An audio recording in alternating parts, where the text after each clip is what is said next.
Hello, everyone. My name is Andrey, and today I'll give a talk about data visualization in data science. My thanks for the hosts for making this talk possible. At first, a couple of words about me. As it was already said, I am Kaggle and Book Grandmaster in hold the first place in the ranking for some time, so I have some experience in data visualization.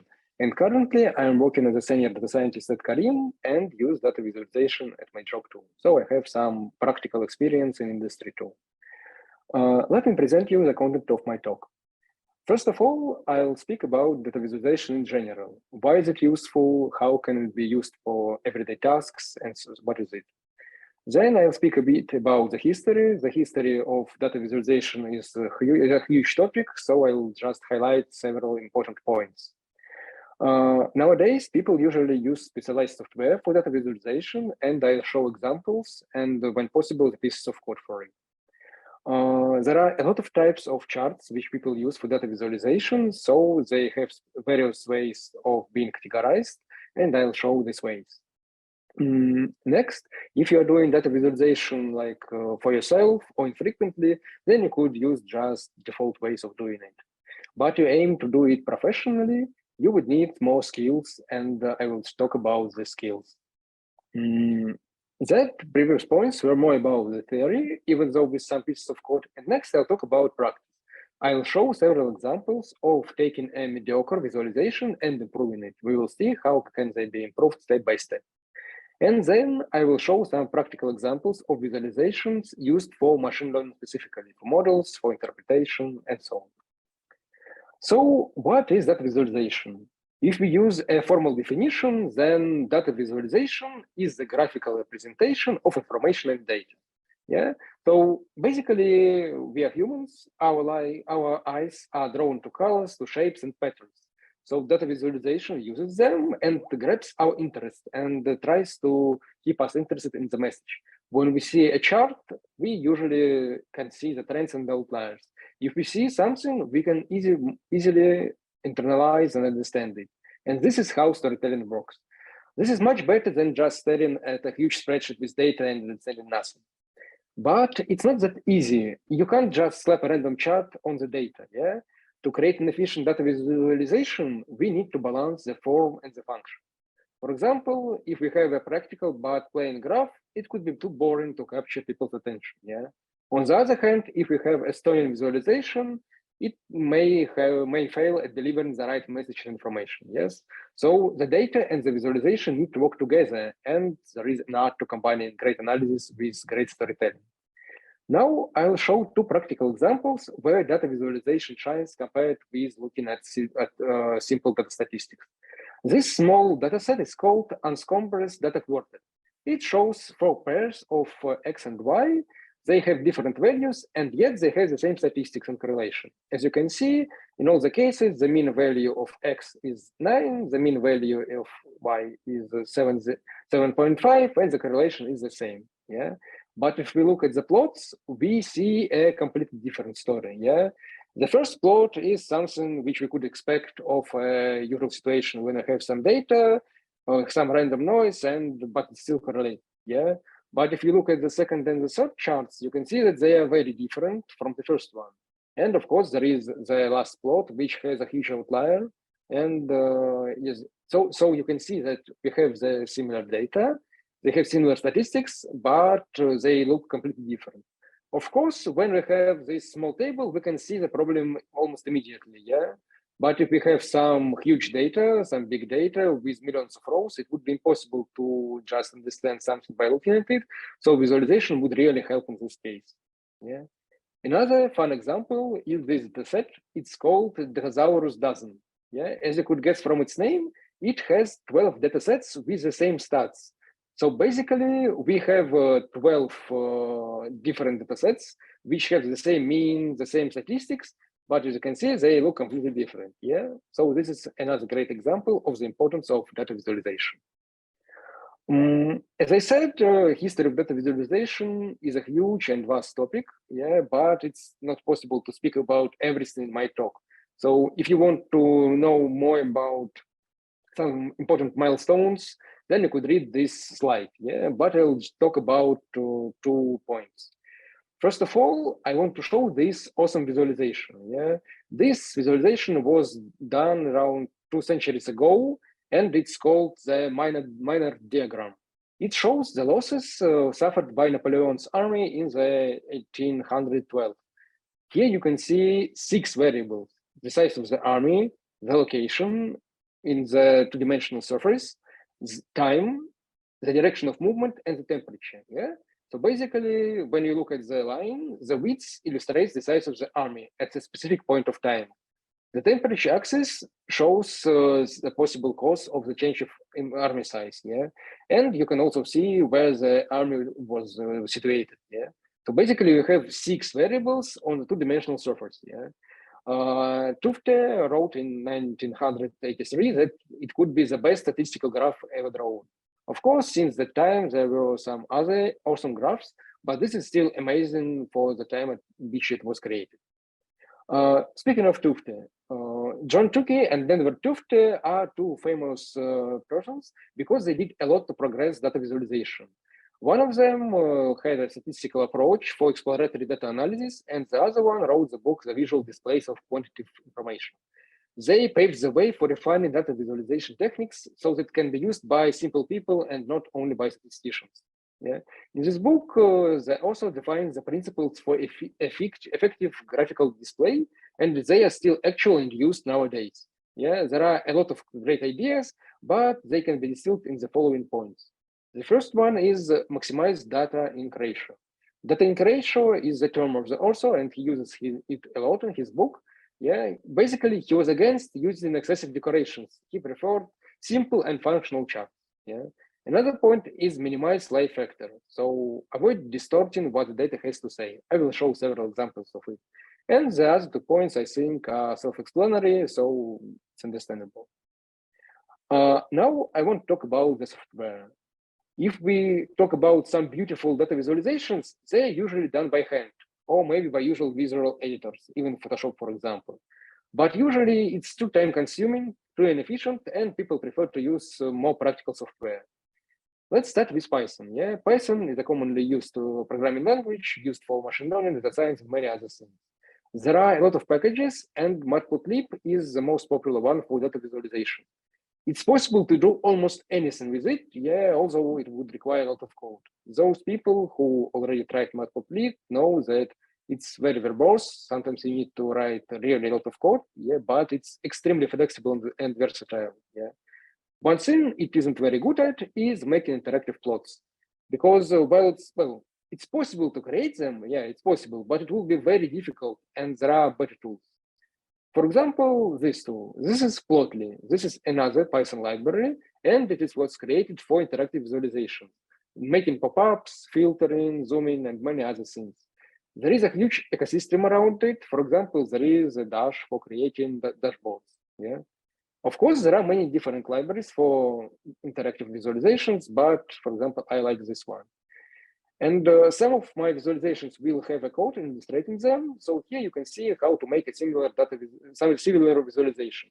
Basically, you import Plotly, you get some data as a pandas data frame, and you make a plot. You define what data you use, so what will be the high values, what will be the low values, and so on. And then you make a plot. So it's quite concise, yeah, and not very difficult. Another library which can be used both for simple and interactive visualizations is Altair. I think it deserves a separate mention. Well, it may be not very popular, not as popular as Plotly or Matplotlib, but it's still very awesome. Yeah, it's one of the few libraries that are based on the grammar of graphics. Grammar of graphics is like a huge separate topic. I can't discuss it now too, but basically it's a framework which follows a layered approach to describe and construct visualizations of graphic and structured manner when you define different parts of the plot in different ways. So here is an example. Yeah, it's very different from Plotly, but basically you also import this library, you have the data and you pass it to the code, and then you define what you want to show. You want to show colors, you want to show tooltips, and you can define that it will be interactive or not. Yeah, so I think it's a better syntax than Plotly. Yeah, and I like to use it. Now, if we talk about visualizations and programming languages, we have to speak about R. R is a widely used programming language for data science and machine learning, and ggplot2 is the most famous library for visualization. Many people say it's the best that we can use for visualizations, even if we compare R and Python. Yeah. So, and you can notice that this plot and the previous ones are pretty similar. Yeah. Yeah. And this is because ggplot2 is also based on the grammar of graphics. And you can see that the syntax is even simpler. Yeah, and many people prefer the syntax. They say that ggplot2 is awesome and very easy to use, and they can't use anything else. Well, difficult to argue with them, considering that we need so little code for it, right? Now, while a lot of people use programming languages for visualization, yeah, there are many solutions for making visualizations without them. For example, Tableau is one of the most famous tools for creating visualizations and dashboards. Yeah, it can be published for wide audience, it can be self-hosted, and so on and so on. It's very flexible. It allows a lot of things to do, and it's quite popular. So if you don't want to use programming language, yeah, you can use this, for example. But there is another side of the spectrum. So while Python and R have some syntax for making visualizations, it could be difficult, it could be simple, but there is that.read.js. It's a library for JavaScript. It produces dynamic and interactive visualizations. Many stunning visualizations on the internet are done using it, but it's like extremely difficult to use. It requires a lot of code. It's very difficult. So yeah, you should use it only if you are sure that you want to invest a lot of time in making data visualizations. But yes, you will be able to create awesome things which you won't be able to do any other way. Yeah. Now let's talk about different types of charts. Yeah, there are really a lot of them. There are box plots, area charts, and so on. I don't think it's possible to talk about each and one and every of them in details. Yeah, I'll speak about them in a different way. So if we have so many different types of charts, we need to have some way to structure them, to categorize them, to understand which one should we use. Because if we know that there are like 50 different types of graphs, then we won't have any idea which one to use in our case. Yeah. So there are many different ways to categorize them. So here, for example, this nice visualization shows different types of plots which can be used for different types of data. So basically, this is categorization based on the nature of data. Yeah. For example, if you have a single numerical feature, yeah, you can use some density plot or histogram. It's a basic approach and it's pretty useful. Now, if you use two of them, you need to show some kind of interaction. Yeah? And scatter plots or box plots are great ways of doing it. When you have more of them, then it could be something difficult and you will have to use some advanced types of plots, stacked area plots, and so on. But in practice, they are rarely used. So usually you just take one or two features and compare them. Now, if you have categorical variables, then there are different approaches. I suppose bar plot is the most popular one. You just make plots which shows, for example, the count of the variable or some statistics of it. Yeah, it's pretty popular, it's pretty easy to use, and it's extremely good and versatile. Now, if you have more of them, there are some other types of visualizations, and you can see them on the screen. But I think that most of them are rarely used, like, well, maybe if we don't speak about Venn diagram, but things like charts are pretty unique. But also you could have some like non-tabular data. Yeah? For example, networks. Well, it's possible to keep the network data in structured and tabular data in tabular view, but usually it's kept some different way. And here you can see, for example, networks or Venn diagrams that can be used to plot it. Now it was about the nature of the data, but now let's see if what charts should be used based on what we want to show. So basically, if you want to show some distribution, if you want to show the variable, its maximum, minimum value, how it behaves over time, then you will use violins, histograms, rich plots, and so on. If you want to show the correlation between two or more variables, you will use scatter plots, for example, and so on and so on. So there are many ways of showing different things which you want to show. And that was more about like what you want to show. That was more about like just taking visualization and making. Yeah. But if you want to make a profession of it, if you want to work in data visualization as a specialist and use it, yeah, then you would need some much more skills. Yeah, I won't go into them in details, but I will describe them at least a bit. So, for example, data visualization is self-explanatory. Yeah, but for example, if you want to make a dashboard or some other complex visualization, you would need to know experience interface design, UX, and many other things, because you need to understand how to present data so people are interested. For example, there are a lot of dashboards which no one uses because they have too many plots or the plots are not understandable. Yeah, it's important to do it. Next point is storytelling, because one thing is when you have some visualization, you send it to someone and that's it. Another point is when you're making some presentation. So for example, you're showing the audience some plots and that it describes them. In this case, it's important to have storytelling. When you capture the audience, you tell the story and prove the points which you are making. There are many other things like selecting good colors, making the plots accessible for different groups of people, and so on and so on. And one separate and very important thing is style guides.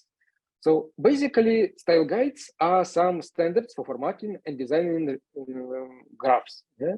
So basically, they show what graphs should be used in specific cases, what colors should be used, what formatting should be used, and so on and so on. Usually, there are some templates to make it easy for people to apply the standards of the guide. Usually, these style guides are created by some organization so that people working in this organization make the similar plots. Yeah. So, for example, they could have things like logo, brand colors, language tone, and so on and so on. So it makes it easier for different people to make great visualizations without spending too much time on designing it, and it provides some uniformity. Yeah. So right now I talked a lot about the theory, but now let's move a bit into practice. So, for example, if we have some kind of not good visualization, what are the general ways of improving it? First of all, well, fix errors, because there are some mistakes in visualizations, and this is precisely what I will talk about a bit later. Next, to make it look better, because sometimes people choose bad colors, sometimes people don't show the necessary information. Another point is fit to audience. For example, if you show presentation for technical people, you would show detailed information, detailed analysis, detailed numbers. But if you show the presentation to some high-level audience, to business people, you don't need all the details. You need to show the trends, some general high-level information. Yeah. So right now I will show several examples of taking mediocre plots and improving them. Most of them are from a wonderful book, Storytelling with Data by Cole Nussbaumer-Knafik. So let's take the first one. Let's try to understand what do we see on the screen. So we have some survey, yeah. It seems that people asked how do they feel about doing science, and there are some groups of people, yeah. But I'm not sure what exactly the author was supposed to show in this visualization. So let's see how can this be improved. This is the same data, but presented in a different way. So what is the difference? First of all, we have a different title, and it shows us like everything. We have the title pilot program was a success. So we know that this is about pilot program. We know that it was successful and it was complete. Yeah, so it's much better, much more understandable. Next, we have fewer colors, because when we have too many colors, it's difficult to concentrate. Yeah, here we have only several colors. Yeah, we have only important info, and it's more structured. So basically, let's see on the both plots again. Here we see two pie charts, and it's difficult to compare the categories which were worse, which were good. Yeah, and we don't really understand what was the message. But here we can see that at first the people were like okay before the pilot program, and now we can see that most people are excited to kind of interest.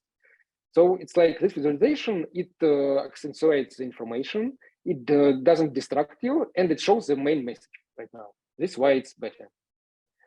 Next one is this. So basically, it's the plot about it demonstrates effectiveness that it's the most important consideration when selecting a provider. Yeah, but basically we have a lot of text on the screen. It's difficult to understand what we should look at first. We have a lot of bars and we are not sure which of them are more important. Yeah, so what can be done better? We can see right now that the most important information is highlighted in the text. So we now see that the plot is about attributes. Yeah, the survey shows some results and which results are the most important. Yeah, we see the source and we see three most important bars. So basically here we on purpose attract the attention of the readers to the parts of the plot which are important. Yeah, so it's a really good idea to do it. Another case, we have this plot. Yeah, so basically it's some kind of line chart over time. We see that something was received, something was processed, and that's it. There is no other information. So obviously we need some other information. So what could we do? Now we can see the clear message that we have some action item. Please approve the hire of 2 people. We show that the number of processed and the received tickets were almost the same. So all the problems were processed. But after some event happened, 2 people left, we see that there is a discrepancy. So basically this chart shows that there was a problem. It shows the consequences of this problem, and it shows how can the problem be solved. So it's like a perfect thing, which is a call to action. We know what happened, we know what should we do. Yeah, so it's like an amazing thing, I think. And the last example, we can see that here we see 2 bars, which show the whole population of US and the customers of some company. And we have some segments with some of them highlighted. Yeah, but for me, this is like not very good looking. How can this be improved? Yeah, first of all, these texts, they are aligned in the same way because we don't have this like crazy thing with different alignment. Next, we have less colors, and the most important parts are highlighted. So now we see what are the differences between them. Yeah, and it's much more aesthetically pleasing. Okay, this was about improving some mediocre plots. Now let's talk about some things which you just shouldn't do at all. On the screen, you can see a Kaggle notebook. Yeah? This is just me scrolling it. As you can see, it shows the distribution of some feature, and that's it. So we see like dozens or hundreds of plots. They are almost the same. They don't have any titles. They don't have any comments. They don't have any analysis. So it's like it isn't really useful. So if you want to do something useful, okay. So in this case, I would say that there are 2 approaches to visualize the data. First one is for your own analysis, and the second is for demonstrating your results. When you're doing your own analysis, it could be okay to make dozens of plots. Yeah, but even in this case, you should make titles, make descriptions for these plots so that you could understand them yourself. On the other hand, when you're presenting something, when you publish as a notebook, it's much better to have several plots, which are made with care, which have explanations, which have analysis, and some comments. Yeah. So this is what you should do instead of this visualization. Next point is that using 3-dimensional plots is often not very useful because it's it's very difficult to compare the things.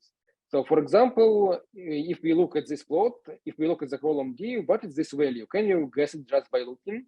I would say it's, for example, 40. But if we follow the lines, it's 35. So it's like this visualization can be misleading. It could be difficult to compare the things. So try to avoid it. And one more thing is like pie chart. Pie charts in general are very hot debated topics. Some people say that no one should use them. Some people say that you should take care when using them. But anyway, in this case, when you have a 3-dimensional pie chart, it's extremely difficult to compare the things. Like, for example, is B bigger than C? I have no idea from this chart. So this could be useful when the different categories have clearly different percentages. Yeah, but when we want to compare them, then it's not very useful. And this is a completely different topic. If you look at this plot, you could think that the difference was extremely huge. Like something dropped, the values dropped, and now is much lower. But if you look at the values, you can see that the difference is around 10%. Yeah, so the author on purpose cut off the part of the visualization. Maybe he wanted to mislead some people and to make them think that the things are different from the reality. Yeah, so please don't do it. Now I want to show a couple of examples of good visualizations. Here you can see the link at the bottom of the screen just to this visualization. So basically, I think it's like an awesome visualization. It's first of all, it's like pleasing to the eye. It has nice colors. Next, it has a lot of data. So we have categories, we have two groups of people, we have ages, we have their values for some variable. And also we have the highlight of the most important part of the graph. So it's like this plot is concise, it's aesthetically pleasing, and it presents information, a lot of information in an understandable way. Yeah. Another plot from the same Kaggle notebook, it's like it uses a very cool type of chart. So basically, when you want to show the quantities or percentages of some variable, you could use some bar charts. In this case, we have multiple variables, multiple categories, and we use a stacked bar chart. But if we used like absolute values, we would have bar charts with very different heights, and it would be very difficult to compare them. But here we can see that all the values sum up to 100%. So it's very easy to compare them. Yeah, so it's like an amazing tool showing how to compare different values for many categories. Now, this is an extremely simple, but at the same time, like awesome chart. It's a pair plot from Seaborn. So it shows a lot of things. It shows variable distribution. It shows clusters of the data based on the class. It shows feature interaction. So it's like extremely easy to use, very aesthetically pleasing, and shows very useful information. So for example, we can see that one of the classes is very difficult from the others. Yeah. This is a completely different type of visualization. It's a Kepler tool for visualizing high-dimensional geographical data. It was developed by Uber.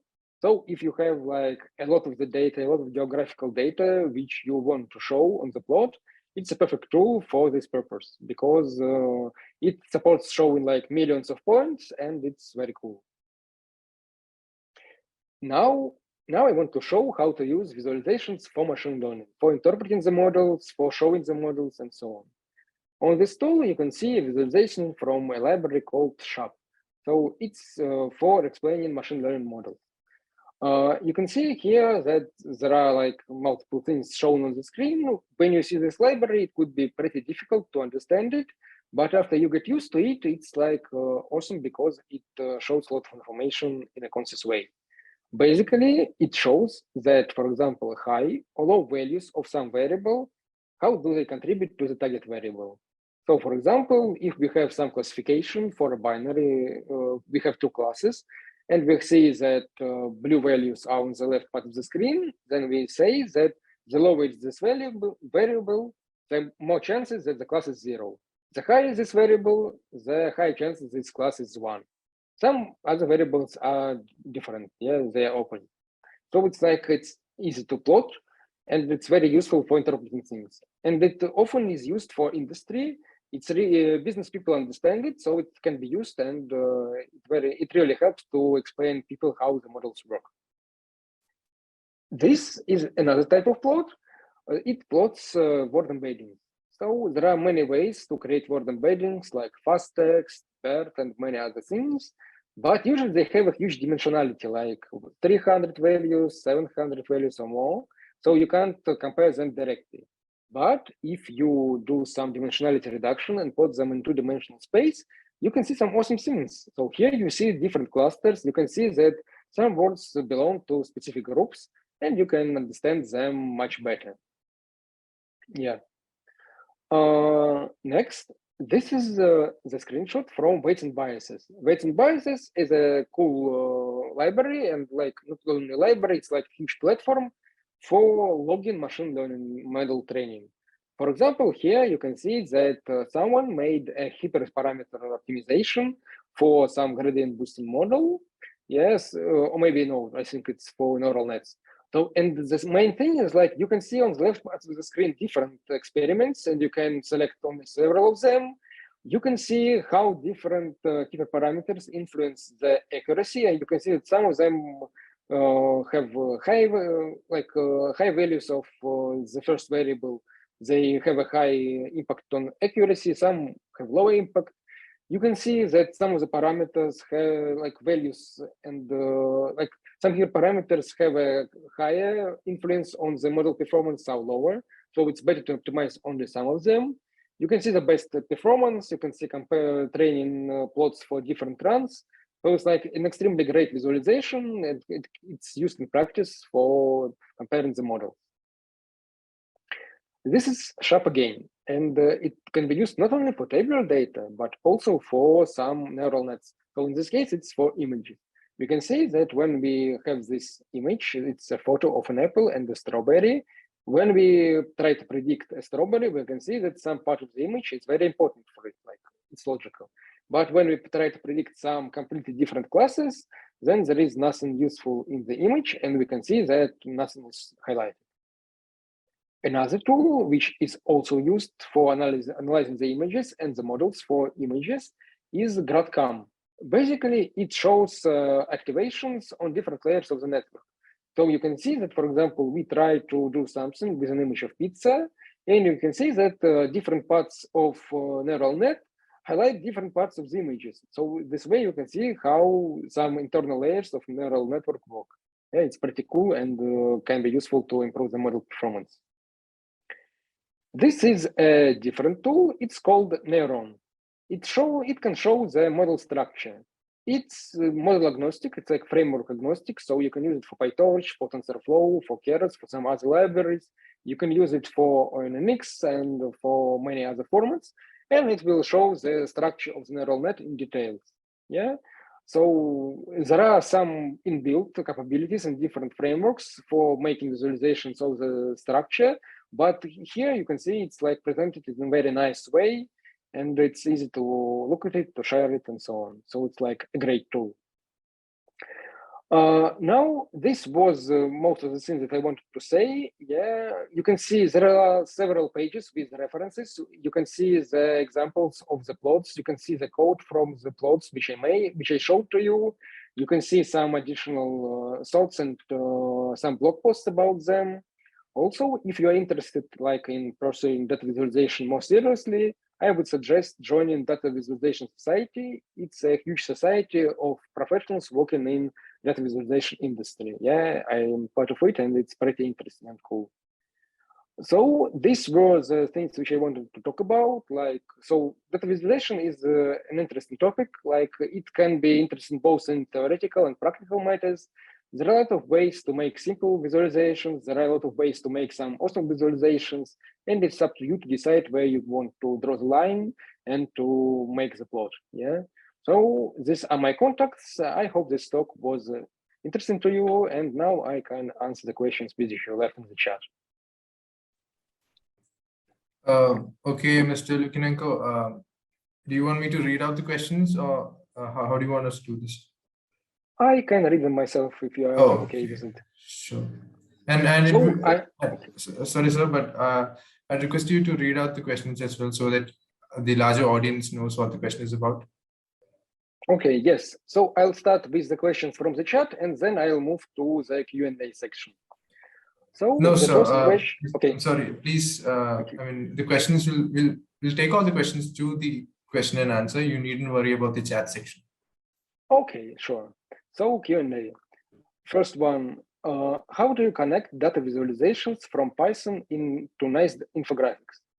So I think I showed some examples of the plots in my presentations. Basically, if you want to make some interactive plots, you would use Plotly or, for example, Altair. If you want to use some simple but flexible plots, you could use, for example, Matplotlib. The examples we showed are pretty basic, but it's really possible to make very nice infographics in Matplotlib. But interactive is, yeah, it's more about Plotly, Bokeh, and Altair, for example. The next question. Can we make visualization model of data like progression of spreading disease in timeline on the map with real data? or how we could do that, or where we could find how to do that? Yeah, it's pretty possible. I would think that there are, well, right now I can think about two approaches. For example, in Python, there are two libraries which I would mention. The first one is again Plotly, another one is Folium. So Folium is a library for showing visualizations of geographical data. So basically it has a map and you can do anything on it. And it supports different widgets. And for example, it has some time axis. So basically you can make a lot of visualizations for each point of time. So basically you have your data set and you have a column showing some point of time, for example, the date. And then you will be able to make plotting volume where you will be able to move the slider of the time and show how the disease is spread over the time. And something similar could be done in Plotly. It isn't supposed to be used for visualizing geographical data, but there are some plugins and support for it. And I also use it for showing some geodata. So it's pretty possible. Yeah, you can find it, for example, even on Kaggle. The next question is, what do we use nowadays for interactive dashboards? As I already said, for example, in Python, it's Dash. In R, it's would be Shiny. Also, if you use Python, right now there is an awesome library called Streamlit. It allows you to make websites very easily, and of course, you could include visualizations in them. And it's very easy to publish your what you do, and it's very easy to make several tabs, several plots, several visualizations. So I suggest trying Streamlit. It's widely used for showing some kind of analysis. It's used in organization, and I use it, for example, in my current company too. Yeah, so that's it. Next question is, I also worry about which color combinations to use in graphs. Do you have any tips and tricks about color combinations? Can I keep using same combinations for all my graphs? Thanks. Yeah, so first of all, if you look at the references in my slides, you will see several links to the articles about selecting colors for the visualization. Basically, I would say there are three general approaches. The first one is that you use some color maps from the library. So for example, in R and in Python, in most libraries, you could select some color map. So color map is it defines the colors used in your visualization and the styles. So you can just use one of the popular styles and it will be fine. Yeah, so you won't have to select every color by yourself. Another point is when you select the colors by yourself each time for each plot. It's very time consuming, but it's going to be satisfying. But again, as you asked if it's possible to use the same combination for all graphs, yes, it would be like your own style guide. So you at first decide that, for example, you like using, I don't know, yellow and green colors in your plots. Yeah, then you define them in some settings of your library and you use them by yourself later. So it will be like your own personal style guide. And those people who make visualizations professionally often have their own style. So it's like a great idea. It's good that you thought about it. Next question. How would you present sharp values for 121 features? Top 80% covered by 77 of the features. I would say that it's like a lot of features. First of all, I'm not sure if you would really need all of them. Yeah, because it's like too many features. But if we really need to show all of them, I would do something like that. First of all, I would calculate shape values. Then I would make two separate plots. One, for example, for top 10 or top 20 features, because they are most important, they have the most impact. And the second plot for the rest of the features. So basically, people who don't have enough attention will just look at the first plot, and people who have enough time and attention will look at the second plot. So I think it will work.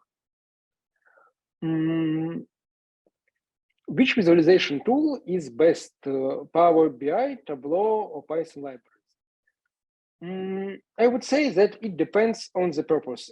it would depend on how much time do you have at hand, how much experience do you have with programming languages, and what is used in your company. So, for example, if you work in some company, usually they already have some software for making visualization. So, for example, if in a company it's commonly accepted that everyone should use Tableau or everyone should use Power BI to present plots to each other, then you won't have much choice. You will have to use it. Yeah. Next point, if you're comfortable with using programming languages, then you of course can use Python libraries. The only question will be how would you show this plot? So you can't expect people just to launch your Jupyter notebook and look at it. You will either have to share screenshots or you will have to post your code in some way. Yeah, so it's really depends on the use case. The next question, do you have a roadmap for becoming a data visualization expert? I don't have really a roadmap, but for example, on one of my slides, there was information about which skills do you need for to become an expert in data visualization. You could use it as a start and then research how to improve your skills in each of the areas I mentioned on this slide. Next question is, you showed us a lot of good examples, but how can you create it? Often I see that such full charts are made with InDesign or something like that because ggplot and co are too limited. What do you prefer? Yes, this is a good point. And I mentioned that the most beautiful visualizations are usually created by hand or in visual editors. Yeah, but again, for example, I showed these several slides with cool data visualizations. I think that, for example, that these visualizations look pretty good, and you can make them in Plotly. You can see the link at the bottom of the screen. Yeah, but yeah, if you want to make something perfect, you would need to delve deeper. So one of the options is using Day3.js. You will have to learn JavaScript, but you will be able to produce amazing data visualization. Yeah.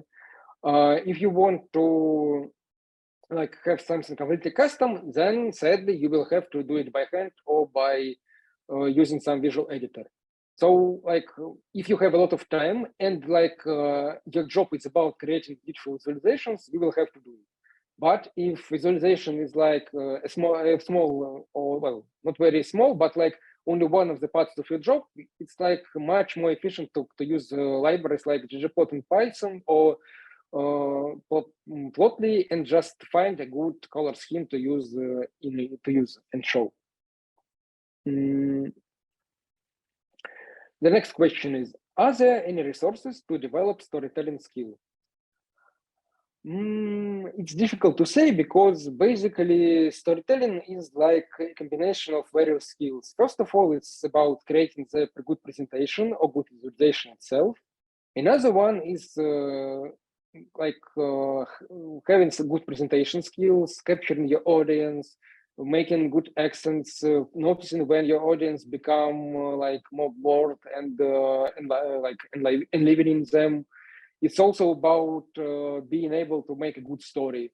So I would suppose that you need to understand what is storytelling is about, which skills do you need to create a storytelling. So like I said, good presentation, creating the presentation, oratory skills, understanding your audience, and then work on each of the skills step by step. Yeah. Next question. About classical feature engineering. Very often there are similar steps. Can you advise some AutoML framework for visualization? I know PyCarrot has something, but maybe other. As far as I know, there is Pandas profiling. It's a cool library which will show a lot of visualizations for your variables. Most of them will be monotonic, univariate, so visualization only for single feature, but it's pretty good. It shows a lot of statistics, a lot of visualization. So it's a great start, so you could try it. Next question. I am fresher. Which visualization tool you prefer to me? Then I would say just use Python and Seaborn, for example, or Matplotlib. It will be a good start. And another question is, sometimes I find it difficult to select the type of plot or graph. Can you elaborate or give more tips on when and which type of chart to use for visualization? Like for time series data, which one to use, and when we group the data, then which one to use? I had a section in my presentation about different ways of categorizing the data. So like this, for example, if you have some like time series, there is some specific types of visualization. If you have like network data, there are other types of visualization. In the reference section, you can find the links to this plot. You will be able to see all the plot. It's like I wasn't able to make a full screenshot because the plot is very huge. Yeah, but you will be able to see which visualization should you use in which case. So it's like you will be able to find this information in my references. Okay. Next question is, which is better to show correlation, scatter plots or heat maps? Basically, I would say they are both two good things, but they depend on the nature of your data. So for example, if you have two numerical variables, two continuous variables, it's much easier to use the scatter plot between them. Yeah, but heat map is, I would say it's better when you have some categories. So for example, you have two categorical variables and you want to show the values of correlate cross like the different values of the combinations of these two features, then it would be easier to use a heat map. So this was two questions. Next one, what to do if I didn't find the influential factors in the data to know in order to predict the right decision? And what is the best tool to know the factors? I would say that, okay, so I suppose it's more about machine learning. So basically, we need to know the most influential features in the data to make the model. Yeah. I would say that if you want to start, then you can simply train some model. For example, if it's tabular data, you could just take some gradient boosting model or random forest. You train it, then you use, for example, SHAP or some other library to see feature importance, and you can consider these features to be most influential. Then you could create some more features and see that maybe the new features will be even better than the original ones. Another question. This is a very beautiful presentation. May we have it or code being used for the presentation? Yes, of course, I will share the link with the hosts and they will share it with everyone using email. So you will have the link to the whole presentation and every content in it. I see some people raise hands. How do we manage it? Most of the raised hands, I mean, the questions they had have been put into the Q&A section. So that's pretty much it, sir.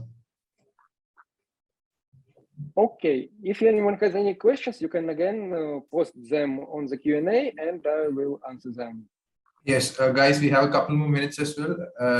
Do any one of you have questions? If you do, please post those questions in the Q&A section. There were actually a couple of people who had raised their hands, and I had asked them to put their questions in the Q&A section. So, and for all others, just wanted to let you know, we have put up a feedback poll.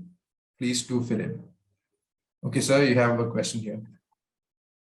It's a question. Please post code and presentation in chat. Oh. It will be sent. Okay. Yeah.